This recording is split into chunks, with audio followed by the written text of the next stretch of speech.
చేస్తున్నటువంటి 53వ కీర్తన 2, 3, 4 చర్చ చేసుకుందాం.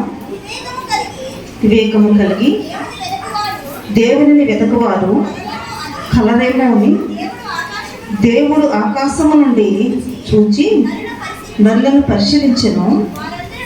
వారందరూ దాడి తొలగి బొత్తిగా చెడి ఉన్నారు. ఒకరిలో తప్పకుండా అందరూ చెడి ఉన్నారు. మేలు చేయవరెవరును లేడు, ఒక్కడనూ లేడు. దేవునికి ప్రార్థన చేయక ఆహారం మృంగినట్లుగా నా ప్రజలను మృంగు పాపాత్మలకు తెలియలేదా? ప్రార్థన చేసుకుందాం. పరిశుద్ధమైన మా తండ్రి, మహోన్నతుడ, సర్వోన్నతుడ, జీవాధిపతి, నిజము కలిగిన నామం బట్టయ్యా స్తోత్రాలు చెల్లిస్తున్నాను. నా తండ్రి, మరి సమయమందు ఇంతవరకు జరిగించేటువంటి కార్యం బట్టి స్తోత్రాలు నాయన. మరి నా ప్రభా, మా ఎదుట నీ లేఖనాన్ని పెట్టి ఉన్నారు. నీ చిత్తము ఏమి అనదో నీ యొక్క మాటలు వెదజల్చున్నప్పుడు అయ్యా నీ ఆత్మచేత అభిషేకించండి, నన్ను పూర్తిగా మరుగుపరచండి. మీరు మాతో మాట్లాడండి. శోధించి ఆటంకపరిచే ప్రతి ఒక్క దురాత్మ సమూహమును, వాడి క్రియలను శక్తి కలిగిన నజరేయుడైన యేసు నామములో లయపరచండి ప్రభా. ఈ యొక్క వాక్యము వినికిడిలో ప్రతి వాడు కూడా వాక్యమును గ్రహించి దీవించబట్టుకున్నాను కృప చొప్పున అడుగుచున్నాను. ఈ సమయంలో నైనా మమ్మల్ని మేము తగ్గించుకుంటూ మిమ్మల్ని మేము హెచ్చిస్తూ ఈ యొక్క కార్యక్రమం మీ చేతులు సమర్పిస్తూ ఉండగా సమస్తము మీ ఆధీనంలో జరిగించి మీ ఉన్నతమైన నామమునకు మహిమ ఘనత ప్రభావం పొందమని క్రీస్తు నామములో ప్రార్థిస్తున్నాను తండ్రి. ఆమేన్. హల్లెలూయా. దేవునికి స్తోత్రములు. కుడివచ్చిన అందరికీ వందనాలు తెలియజేస్తున్నాను. ఈ సమయం ముందు దేవుని యొక్క వాక్యాలకు వెళ్లే ముందుగా పోయిన వారి వాక్యాలు ఒకసారి జ్ఞాపకం చేసుకుందాము. ప్రార్థన. అయితే ఈ చదవబడిన లేఖన పాఠములోని 53వ కీర్తన 2వ వచనము ధ్యానం చేసుకున్నాము. వివేకము కలిగి దేవుని వెతికివారు కలరేమని దేవుడు ఆకాశం నుండి చూసి నరులను పరిశీలన చేశారు. అయితే ఇక్కడ 3వ వచనము చూసినట్లయితే వారందరూ దాడి తొలగి బొత్తిగా చెడి ఉన్నారు. ఒకరిలో తప్పకుండా అందరూ చెడి ఉన్నారు. నేను చేయవారెవరు లేరు, ఒక్కడనే లేడు. 4వ వచనం చూస్తూ ఉన్నట్లయితే దేవునికి ప్రార్థన చేయక ఆహారం రింగినట్లుగా నా ప్రజలను రింగు పాపాత్ములకు తెలియలేదా? హల్లెలూయా. ప్రియులారా, ఇక్కడ మనం దేవునికి లేఖన పట్ల మనం చూస్తూ ఉన్నట్లయితే దేవుడు ఈ లోకంలో ఉన్నటువంటి ప్రతి వాడిని ఏం చేస్తుంటాయన పరిశీలన చేస్తూ ఉంటున్నారు, చూస్తున్నారు. అయితే ఎవరు ప్రార్థన చేస్తారు, ఎవరు దేవునికి అనుకూలంగా ఉంటారన్న విషయాన్ని చూస్తున్నప్పుడు ఇక్కడ వాక్యం ఏం చెప్తుందంటే మనం 3వ చదువుకున్నాము, అందరూ దారితో ఎలా ఉన్నారు, బొత్తిగా చెడి ఉన్నారు. అయితే ఇక్కడ 4వ వచనం చదువుకున్నాము, నా ప్రజలు అనేటువంటి మాట మనం చూసారు. అంటే లోకంలో ఉన్నటువంటి ఈ ప్రజల్లో కొందరు దేవుని ప్రజలు ఉన్నట్టుగా దేవుడు యొక్క వాక్యం తెలియజేస్తున్నది. హల్లెలూయా. ఈ రోజు మీకు చెప్పబోయేటువంటి అంశం ఏంటంటే ప్రియులారా, లోకములో మన హద్దు అనేది దాటకూడదంట. లోకములో ఉన్నటువంటి మనము మన హద్దులు దాటకూడదు. మన హద్దు దాటామంటే చాలా భయంకర ప్రమాదం ఉంటుంది. అంటే దేవుని ప్రజలకు దేవుడు కొన్ని హద్దులు ఇస్తూ ఉంటారు. కాబట్టి అది మనము దాటితే ఏమిటంటే అది ప్రమాదము. హల్లెలూయా. కాబట్టి ఈ రోజు మన అవసరం ఏంటంటే లోకములో మన హద్దు దాటకూడదు. గుర్తుపెట్టుకోనండి. అయితే దీని గురించి ఈరోజు మనము దేవుని యొక్క లేఖనం మనం ధ్యానం చేసుకోబోతున్నాము. బల్లారాధన కార్యక్రమం ఉంది కాబట్టి త్వరగా ముగించుకుంటూ ప్రయత్నం చేద్దాం. యోబు గ్రంథం 24వ అధ్యాయము చూడండి. యోబు గ్రంథము 24వ అధ్యాయము 2వ వచనం చదువుకుందాం. సరిహద్దు రాళ్లను తీసివేయేవారు కలరు. హల్లెలూయా. దేవుడు మనందరికీ కొన్ని హద్దులు ఏర్పాటు చేశారు. సముద్రానికి హద్దు ఉంది, భూమికి హద్దు ఉంది, ఆకాశానికి హద్దు ఉంది. అలాగే లోకములో తన ప్రజలటువంటి వారు కూడా కొన్ని హద్దులు ఏర్పాటు చేసినప్పుడు ఆ పొలిమేరను మనం ఎంత మాత్రం కూడా దాటకూడదనే విషయాన్ని మనం చూస్తూ ఉన్నాం. అయితే ఇక్కడ యోబు రాసిన గ్రంథంలో మనం చూస్తున్నట్లయితే సరిహద్దు రాళ్ళను తీసివేయేవారు కలరంటున్నాడు. అంటే కొంతమంది లోకములోని దేవుడు వాళ్ళకి ఇచ్చిన పరిధిని, దేవుడు వాళ్ళకి ఇచ్చినటువంటి సరిహద్దును, దేవుడు వాళ్ళకి ఇచ్చినటువంటి పొలిమేరను దాటేవారు కూడా కొందరు ఉన్నారట. హల్లెలూయా. కాబట్టి మనము సరిహద్దును దాటేవారిని ఎంత మాత్రం మనము ఉండకూడదు. అలాంటి వారు కొందరు కూడా ఉన్నట్టుగా మనం చూస్తున్నాము. అది బైబిల్ గ్రంథంలో ఉంది. అయితే సరిహద్దు రాళ్ళను తీసివేవారు కలరు అనేటువంటి మాట మనం చూస్తూ ఉన్నట్లయితే ఇంకా మనము దేవునికి వాక్యం పెడదాము. ఎందుకంటే ఈరోజు సరిహద్దు అంటే ఒక మన హద్దు ఏమిటి, హద్దు దాటితే వచ్చే ప్రమాదం ఏంటి, ఈ భూమి మీద మనకు దేవుడు ఇచ్చినటువంటి భద్రత ఏంటో మనం చూస్తూ ఉన్నట్లయితే చూడండి, సంఖ్యాకాండం 34వ అధ్యాయము, సంఖ్యాకాండము 34వ అధ్యాయము 3వ వచనం చదువుతున్నాం. మీరు ప్రవేశించుచుండగా మీ దక్షిణ దిక్కు సీను అరణ్యము మొదలుకొని ఏదేమో సరిహద్దు. హల్లెలూయా. ఇశ్రాయేలు ప్రజలకు దేవుడు కనాను దేశము తీసుకొచ్చినప్పుడు దేవుడు కొన్ని సరిహద్దులు వారికి ఏర్పాటు చేశారు. కానాను దేశం అంటే మన యొక్క రాష్ట్రం ఉంది, దానికి ఒక ఇంత పరిధి ఒక హద్దు ఎలా ఉంటుందో 2 రాష్ట్రాలు విడిపోయి 2 రాష్ట్రాలు కూడా కొన్ని హద్దులు కూడా ఉన్నాయి కదా. అలాగే ఇక్కడ ఇశ్రాయేలు ప్రజలకు దేవుడు కానాను దేశము ఇచ్చినప్పుడు వాళ్ళకు కూడా కొన్ని సరిహద్దులు దేవుడు ఇచ్చారు. ఇదిగో ఈ పక్కన ఈ హద్దు దాటకూడదు, ఈ పక్కన హద్దు దాటకూడదు అంటే అది ఎంతవరకు కానాను ప్రదేశము వ్యాపించినదో ఆ వ్యాపించినటువంటి కొలమానం ప్రకారమే ఇశ్రాయేలు ప్రజలకు నివసించాలి అంతవరకే. హల్లెలూయా. దానిని దాటితే ప్రమాదము, అది దాటకూడదని దేవుడు చెప్పారు. అదంతా మీకు చెప్పట్లేదు కానీ ఇక్కడ ఒక మూల మాత్రం చెప్తున్నా. ఇక్కడ చదువుకున్న మాటలు మనం చేసినట్లయితే మీరు ప్రవేశించుండగా మీ దక్షిణ దిక్కు ఏమంటున్నాడు ఇక్కడ దేవుడు, సీను అరణ్యం ఉందంటున్నాడు. కాబట్టి అరణ్యంలోకి మీరు వెళ్ళకూడదు అంటే ఆ అరణ్యాలకు వెళితే మీకు ప్రమాదము. కాబట్టి ఈరోజు మన యొక్క హద్దు ఏమిటి, హద్దు దాటితే ఏముంటుందనే విషయాన్ని ధ్యానం చేసుకోబోతుందని చెప్పాను కదా. అయితే ఈ అరణ్యముల గురించి కూడా మనం ధ్యానం చేసుకోబోతున్నాము. అరణ్యములకు వెళితే ఏముంటుంది, అక్కడ ఏముంటుందండి, ఏమీ ఉండదు. కాబట్టి అది వీళ్ళు ఒకవేళ ఆ సీను అరణ్యము ఒకవేళ లోపలికి వెళ్ళారనుకోండి ఇశ్రాయేలు ప్రజలు, అక్కడ వారికి ఎంత మాత్రము కూడా క్షేమకరమైనది కాదు. దేవుడు ఎక్కడైతే వారిని ఉండమన్నారో, ఎక్కడైతే వారిని నివసించమన్నారో, ఏదైతే వారికి ఇచ్చినారో అది దాటకూడదనే విషయాన్ని మనం చూస్తున్నాము. కాబట్టి 4 మూలలు చెప్పటం లేదు కానీ ఇక్కడ ఏం చూస్తే మనకు చూడండి, సీను అరణ్యము అనేది ఒక సరిహద్దు. అక్కడ వెళ్ళి చెప్పాలంటే ఇప్పుడు వాక్యాలు మనం చూద్దాం. చూడండి, ద్వితీయోపదేశకాండము 19వ అధ్యాయం చూస్తా ఉన్నట్లయితే ఇక్కడ కూడా ఒక మాట చదువుకుని వాక్యానికి వెళ్దాము. 19వ అధ్యాయము 14వ వచనము చివరి మాట చదువుకుందాం, లేకపోతే మొదటి చదవండి అదే వచనం. నీవు స్వాధీనపరచుకున్నట్లు నీ దేవుడైన యెహోవా నీకిచ్చుచున్న దేశములో నీకు కలుగు నీ స్వాస్థ్యములో పూర్వీకులు నియమించిన నీ పొరుగు వారి సరిహద్దు రాతిని నీవు తీసివేయకూడదు. హల్లెలూయా.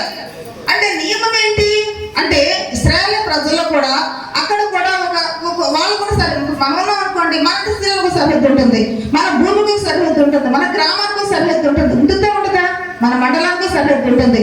అలాగే ఇశ్రాయేలు ప్రజల లోపల కూడా వారి వారి సరిహద్దులు కూడా తీయకూడదు, రాయి తీయకూడదు, సరిహద్దు మీరకూడదు అనేటువంటి విషయం ఇక్కడ చూస్తూ ఉంటున్నాము. అంటే ఇక్కడ మన ఇంటికి, మన పొలానికి, మన గృహానికి, మన గ్రామానికి, మన మండలానికి ఇలాగ కొన్ని సరిహద్దులు ఎలా ఏర్పాటు చేయబడియో అలాగే దేశానికి కూడా ఒక సరిహద్దు అనేది ఉంటుందనే విషయాన్ని చూస్తున్నాం. అంటే ఏది కూడా ఎవరు ఉన్న సరిహద్దుల్లో వారు ఉండటం అనేది మేలుకరమని దేవుడు చెప్తూ ఉన్నారు. హల్లెలూయా. సరే, ఇక్కడ మనము ఈ విషయాన్ని చూసాము. యెషయా గ్రంథము చూద్దాం. ఇక్కడ యెషయా గ్రంథము 14 చూసినట్లయితే చూడండి, ఇంతకు ముందు ఏం చదువుకున్నాం మనము, సంఖ్యాకాండంలో ఏం చదువుకున్నాము, సీను అరణ్యము, ఆ అరణ్యము సరిహద్దులోంచి మీరు బయటికి వెళ్ళకూడదన్న విషయం చదువుకున్నాము కదా. ఒకవేళ అరణ్యము అంటే ఏమిటనే విషయం చూస్తూ ఉన్నట్లయితే చూడండి, యెషయా గ్రంథము 14వ అధ్యాయము 17వ వచనము చదవండి. భూమిని కంపింపజేసి రాజ్యములను వణికించిన వాడు ఇతడేనా? లోకమును అడవిగా చేసి దాని పట్టణములు పాడు చేసిన వాడు ఇతడేనా? తాను చెరపట్టబడిన వారిని తమ నివాస స్థలములకు పోనీయని వాడు ఇతడేనా? జనములను. హల్లెలూయా. ప్రియులారా, ఇక్కడ దేవుడు ఎందుకు సరిహద్దును దాటకూడదు అంటున్నారంటే అపవాది ఈ లోకాన్ని ఎలా చేశాడట, అరణ్యంగా చేశాడట, అడవిగా చేశాడు. హల్లెలూయా. అంటే దుష్టుడు దేవుడు కలగజేసినటువంటి ఈ ప్రపంచాన్ని లేక దేవుడు చేసిన లోకాన్ని సాతానుడు ఎలా తయారు చేశాడంటండి? లోకమును అడవిగా చేసిన, అడవి అరణ్యం ఒకటే కదా. ఇక్కడ ఇశ్రాయేలు ప్రజలు ఒకవైపు సరిహద్దు మనం చూసాము. అక్కడ ఏది సరిహద్దు అంటే ఎక్కడికి వెళ్ళకూడదంట? సీను అరణ్యాన్ని ఒక సరిహద్దుగా దేవుడు నియమించున్నారు. ఇక మీరు కానీ కానాను దేశంలో నివసించినంత కాలము ఆ అరణ్యం సరిహద్దులకు మీరు ఎంత మాత్రం కూడా వెళ్ళకూడదని దేవుడు చెప్పారు. హల్లెలూయా. ఇక్కడ నేనేమంటాడు ప్రియులారా, ఈ లోకము సాతానుడు ఎలా చేశాడట? ఎలా తయారు చేశాడ? అడవిగా చేశాడు, అంటే అరణ్యంగా తయారు చేశాడు. ఈ అరణ్యంగా తయారు చేసినటువంటి లోకములోని దేవుని పిల్లలు మనము ఒక సరిహద్దును ఏర్పాటు చేసుకోవాలి. హల్లెలూయా. అయితే దేవునికి లేఖనం ఏం చెప్తుందంటే మత్తయి సువార్త 4వ అధ్యాయం చూద్దాము. మత్తయి సువార్త 4వ అధ్యాయము మొదటి నుంచి చదువుకున్నాము. అప్పుడు యేసు అపవాది చేత శోధించబడుటకు ఆత్మ వలన అరణ్యమునకు కొనిపోబడెను. హల్లెలూయా. ప్రభువైన యేసుక్రీస్తు వారు 40 రోజులు అంటే బాప్తిసం తీసుకున్న తర్వాత 40 దినములు ఉపవాస ప్రార్థనలో ఉంటున్నప్పుడు ప్రియులారా ఆయన ఎక్కడికి కొనిపోబడ్డారు చెప్పండి మీరు? అరణ్యానికి కొనిపోబడి ఉన్నారు. అరణ్యంలో ఎవరున్నారు? అక్కడ అపవాది ఉన్నాడు, సాతానుడు ఉన్నాడు. సాతానుడు ఉన్నాడు అంటే అది సాతానికి సామ్రాజ్యము. అందుకనే ఇక్కడ మనం చూస్తే ఉన్నట్లయితే చూడండి, ఆ 7వ వచనం చూస్తే ఉన్నట్లయితే 7వ వచనం చూడండి ఒకసారి. అపవాది ప్రభువుని దేవుని చూడండి 5వ వచనం చదువుకుందాం. అంతటి అపవాది పరిశుద్ధ పట్టణములకు ఆయన తీసుకుని పోయి దేవాలయమును ఆయన నిలబెట్టి నీవు దేవుని కుమారుడవైతే ఎందుకు దుమ్ముకుమో. అంటే ఇక్కడ అంతా కూడా అపవాది సామ్రాజ్యాన్ని దేవునికి చూపిస్తూ ఉన్నాడు.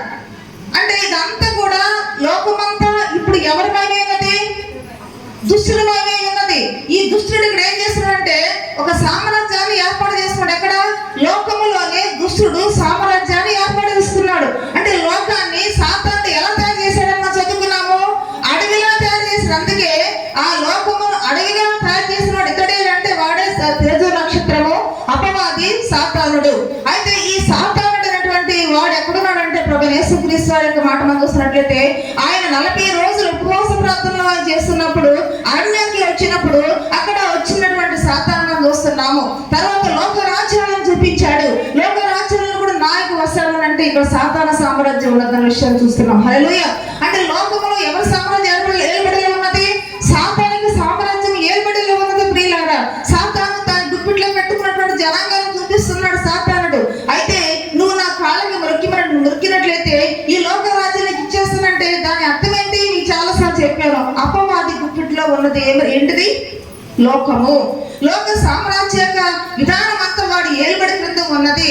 అందుకని ప్రియులారా లోకములో ఉన్నటువంటి వారు అందరికి ఏమీ లేదు, భద్రత లేదు, లేక పాపంలో ఉన్నటువంటి వారికి ఏమాత్రం పరిశుద్ధత లేదు. లోకమంతా ఒక అడవి దిబ్బలా తయారు చేశాడు సాతానుడు. హల్లెలూయా. అడవిలో ఉన్నటువంటి జంతువులు ఎటువంటి స్థితిలో ఉంటాయో మానవుల దేవుడు అలా తయారు చేశాడు, సాతానుడు అలా తయారు చేశాడు. హల్లెలూయా. అందుకని ఇక్కడ చూస్తూ ఉన్నట్లయితే చూడండి అపవాది ఏమన్నాడంటే ఇక్కడ 8వ వచనం చూస్తూ ఉన్నట్లయితే 8వ వచనం చూడండి. అపవాది దిగులు ఎత్తైన ఒక కొండ మీదకి ఆయన తొడుగుని పోయి ఈ లోక రాజ్యాలన్నీ కూడా హల్లెలూయా. ఈ లోక రాజ్యాలన్నీ అంటే ఏంటి? దేవుడే చెప్పారు ఇశ్రాయేలు ప్రజలకు మీరు సీను అరణ్యాన్ని దాటి మీరు వెళ్ళవద్దు, వెళితే మీకు ప్రమాదకరమైన పరిస్థితులు ఎదురవుతాయి అన్నాడు. హల్లెలూయా. అంటే అక్కడ ఉదాహరణ చూసినట్లయితే సీను అరణ్యంలో ఉన్నటువంటి పరిస్థితిగా లోకమంతా తయారు చేశాడు. ఎవరండి? అపవాది. అపవాది ఇప్పుడు సామ్రాజ్యం ఎక్కడ ఏర్పడి ఉంది? ఈ లోకములను ఏర్పడి చేస్తున్నాడు. లోకములో ప్రతి మనిషి తన గుప్పిట్లో బంధించి ఉన్నాడు. అందుకే లోక రాజ్యాలన్నీ కూడా నా వశంలో ఉన్నాయి కాబట్టి నువ్వు నాకు మ్రోకితే అవన్నీ నీకు ఇస్తానన్నాడు. హల్లెలూయా. అందుకే ప్రియులారా ఈ లోకాన్ని ఏం చేశాడు సాతానుడు? అడవిగా చేశాడు, కాడు దెబ్బగా తయారు చేశాడు. హల్లెలూయా. అయితే దేవుడు అంటున్నారు కదా, మనం ముందు చదువుకున్నాం, కీర్తనలు చదువుకున్నామండి, నా ప్రజలను బ్రింగివారు అనేకులున్నారు. హల్లెలూయా. అంటే 2 కోణాలు మనం చూసాము, ఇద్దరికి గుంపులు చూసాము. ఒకరు ప్రార్థన చేయనటువంటి వారు, ఇంకొకరు దేవుని యొక్క ప్రజలు ఉన్నట్టుగా మనం 53 కింద చదువుకున్నాం. హల్లెలూయా. అయితే ఇక్కడ మనం చూస్తా ఉన్నట్లయితే ఇంకా మనం ముందుకు సంఖ్యాకాండము చూడండి 14వ అధ్యాయం 35వ వచనం చూస్తా ఉన్నట్లయితే సంఖ్యాకాండము 14వ అధ్యాయం 35 చూడండి, సంఖ్యాకాండము 14:30. యెహోవా నేను చెప్పిన మాట ఆ, నాకు విరోధంగా కూడిన ఉమ్, చెడ్డలకు ఈ సర్వ సమాజం 35వ వచనం చూసారా? ఇది యెహోవాను నేను చెప్పిన మాట. చివరి మాట చూడండి. ఈ అరణ్యములో వారు క్షీణించిపోవద్దురు, ఇక్కడనే చనిపోవద్దురు అనను. హల్లెలూయా. చూడండి, అడవిలో ఉన్న వారికి సరైన భద్రత ఉండదు, అడవిలో ఉన్న వారికి సురక్షిత ప్రదేశం ఉండదు. కాబట్టి అడవిలో ఉన్నటువంటి వారు, అంటే అడవి యొక్క అరణ్యంలో అనుకూలంలో ఉన్నటువంటి వారు, లోకంలో ఉన్న వారికి ఏమీ లేదు, రక్షణ లేదు. వారు ఎంత మాత్రం కూడా లోకములోని వారికి నిత్య జీవాన్ని ఉండదన్న విషయాన్ని మనం చూస్తున్నాం. అంటే ఇక్కడ శారీరక సంబంధమైన క్షీణత మనం చూసాము, శారీరక సంబంధం మరణం చూస్తున్నాం. ప్రియులారా, ఒక వ్యక్తి లోకమని అడవిలోనే జీవిస్తూ ఉండి అపవాదికి సామ్రాజ్యం బతుకుతూ ఉన్నట్లయితే దినదినము కూడా వారు క్షీణించిపోయే ప్రమాదం ఉంటుందన్న విషయాన్ని మనం జ్ఞాపకం చేసుకోవాలి. ఎందుకంటే వాక్యము 2 అంచెల ఖడ్గము. ఇక్కడ భౌతికమైనటువంటి అనుభవాన్ని చూస్తూ ఉన్నాము. ఇశ్రాయేలు ప్రజలు అడవిలోనే ఏంటంటే చూడండి, ఈ అరణ్యంలో వారు క్షీణించిపోవద్దురు, ఎక్కడే చనిపోవద్దురు. అంటే వాళ్ళు క్షీణించకుండా చనిపోకుండా ఉండాలంటే ఒక తోడు అనేది అవసరం. హల్లెలూయా. ఈ రోజు నా ప్రియ సహోదరి లోకం అనేటువంటి ఈ యొక్క అడవిలాంటి లోకములో మనకు కూడా దేవుని తోడు లేకపోతే మనం క్షీణించిపోయే ప్రమాదం ఉంటుంది. మనం చనిపోయిన ఆత్మీయంగా చనిపోయే ప్రమాదం కూడా ఉంటుంది. అందుకనే ప్రియులారా, ఆ అరణ్యంలోకి ఎవరు వచ్చారు? మరి మత్తయి సువార్త చూసినట్లయితే అడవిలోకి ఎవరు వచ్చారండి? యేసు ప్రభు వచ్చారు. యేసు ప్రభు అపవాదితో యుద్ధమాడతానికి వచ్చారు, అపవాదిని ఓడిస్తానికి వచ్చినారు. ఈ లోకమును అడవిగా చేసినటువంటి అపవాది యొక్క మరి సామ్రాజ్యంలో వచ్చి మనల్ని విడిపిస్తానికి వచ్చారు. హల్లెలూయా. అందుకే నేను ఏమంటానంటే, లోకములో ఉన్నటువంటి వారికి ఏముంటుందంట? క్షీణించిపోతారు. తర్వాత ఏముంటుందంట? ఏం చదువుకోవాలి ఇక్కడ? ఈ అరణ్యంలో వారు క్షీణించిపోవద్దురు, ఇక్కడనే చనిపోవద్దురు. అయితే ఇంకా మనం చూస్తున్నట్లయితే యెషయా గ్రంథము 24వ అధ్యాయం కూడా ఒక మాట ఉంటుంది చూడండి. యెషయా గ్రంథము 24వ అధ్యాయము 4వ వచనం చూడండి. 24:4 చూడండి.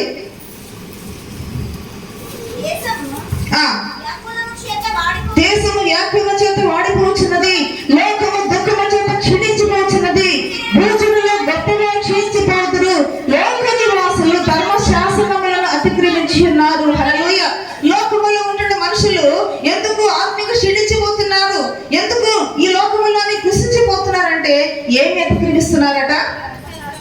ఏమతికి చూడండి, లోక నివాసులు ధర్మశాస్త్రమును అతిక్రమించినారు. దేవుని కట్టడలు లేకపోతే, దేవునికి విధులు మనకు లేకపోతే, దేవునికి ధర్మశాస్త్రం లేకపోతే ఈ లోకమని అడవిలో క్షీణించిపోయే ప్రమాదం ఉంటుంది. అందుకే మనుషుడు కేవలం రొట్టె వల్ల మాత్రం కాదు, కానీ ఏంటంట? దేవుని యొక్క నోట నుండి వచ్చే మాట వల్ల బ్రతుకుతాడు. హల్లెలూయా. ఒక వ్యక్తి క్షీణించిపోకుండా ఉండాలంటే ఆ వ్యక్తికి ఆహారం అవసరం కదా. అలాగే మన ఆత్మ క్షీణించిపోకుండా ఉండాలంటే, మన ఆత్మ జీవితం బాగా ఉండాలంటే దేవుని యొక్క వాక్యం మనకి ఎంతో అవసరము. హల్లెలూయా. అయితే ఇక్కడ మనం చూస్తున్నాము, లోకము దేని చేత వ్యాకులు పడుతుందంటే మరి దుఃఖపడుతుందంటే ప్రియులారా, లోకము దుఃఖము చేత క్షీణించిపోతుందంట. ఆ క్షీణించిపోయే వారిని ప్రభు చూశారు. హల్లెలూయా. అందుకని ప్రియులారా, ఇంతవరకు విన్న మాటలు మనకి ఏమర్థమైనది అంటే, మన సరిహద్దును మనము దాటకూడదు. దాటితే అరణ్యంలోకి వెళితే ఏముంటుంది?